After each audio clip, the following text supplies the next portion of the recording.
Les soucis d'interculturalité professionnelle, si je dis que je n'ai pas eu, c'est que je mens. Je m'appelle Koulani Yenoupong. J'ai été volontaire international de réciprocité dans le cadre du programme Witié du Couleur du Monde. Et ma structure d'accueil, c'était la Cravate Solidaire Bordeaux, où j'ai été chargé de mission junior. Appuyé aux ateliers Coup de pouce qu'organise la Cravate Solidaire Bordeaux. Pour faire simple, les ateliers Coup de pouce, c'est des ateliers au cours desquels des personnes qui, soit ça fait longtemps n'ont pas passé d'entretien d'embauche, soit pour une première fois passé d'entretien d'embauche, ils viennent à notre niveau. On les guide à faire un coding image qui consiste à trouver des vêtements qui sont en adéquation avec leur projet professionnel. Ensuite, on fait une simulation d'entretien d'embauche et après on fait les suivis.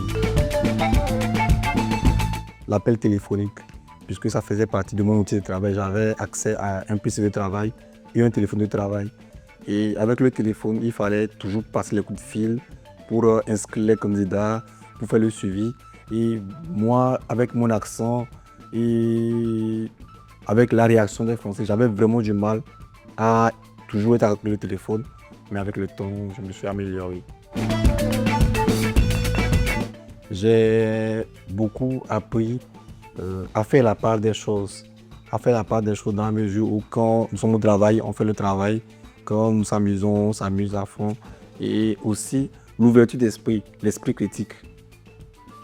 L'acceptation de l'autre, l'acceptation de soi. C'est des choses que j'ai appris avec mes pairs. L'organisation, la planification et la flexibilité. Et après chaque atelier, nous faisons un suivi de 3 mois pour voir si les candidats ont pu avoir un travail ou un stage. Et la majeure partie, c'est des retours agréables où merci beaucoup pour votre soutien. Grâce à vous, j'ai amélioré ma confiance en moi, j'ai pu passer l'entretien, j'ai eu un emploi, j'ai eu un stage. Et dans ma résidence, c'est de voir qu'aujourd'hui, il y a une proximité entre moi et certains résidents. C'est des preuves que ma mission s'est bien déroulée.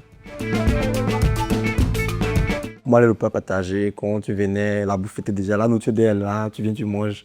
Donc, je venais sans nourriture. Or, au repas partagé, il faut amener ta nourriture, les autres amenaient pour eux, pour qu'on mange ensemble. C'était le premier, on peut appeler gens culturels. Et le deuxième, c'était que à chaque pause, pendant qu'on mangeait, on discutait d'un sujet. Moi, je ne suis pas vraiment habitué à manger à table. On ne parle pas en mangeant. Donc, c'était vraiment des petits chocs que j'ai travaillé. J'ai vraiment grandi en termes de réaction, en termes d'organisation. Et moi, ma personne, pour ceux qui me connaissaient et pour ceux qui me connaissent, ils comprennent qu'il y a un grand écart. Donc, je pense que je suis plus mature, j'ai grandi, j'ai beaucoup grandi. N'hésitez pas, lancez-vous, parce que ça vous permet de grandir de façon personnelle, de façon professionnelle, et d'avoir une autre vision de vous et une autre vision du monde. D'harmoniser les suivis des volontaires. Parce que moi, par exemple, avec le produit Witié, j'avais un point tutoriel avec Couleur du Monde. J'avais un point tutoriel avec ma structure de base et avec l'ANVT. Et si l'ANVT pouvait harmoniser tous ces points d'études, ça m'allégerait un peu la tâche, ça allégerait la tâche des volontaires afin qu'ils puissent avoir du temps pour vraiment vivre leur volontariat et se divertir. Moi, pour moi, le tram, c'est direct. Et on me disait, pour arriver au service, il fallait prendre le B et le C. Et moi, j'étais assis juste dans le B. Quand ça s'arrête, je descends, je prends le C. Or que le C, il y a plusieurs destinations. Il fallait juste lire les destinations. Et une fois, j'ai fait 1 heure de retard. Je me suis retrouvé à l'autre bout de Bordeaux. J'ai dû rappeler ma tutrice qu'elle me dise non, il faut prendre tel, il faut vérifier l'application et tout pour que je puisse arriver. Donc ça m'a pris vraiment du temps avant de m'habituer au transport. Terminé ma licence à l'École nationale de formation sociale qui de me lancer un master.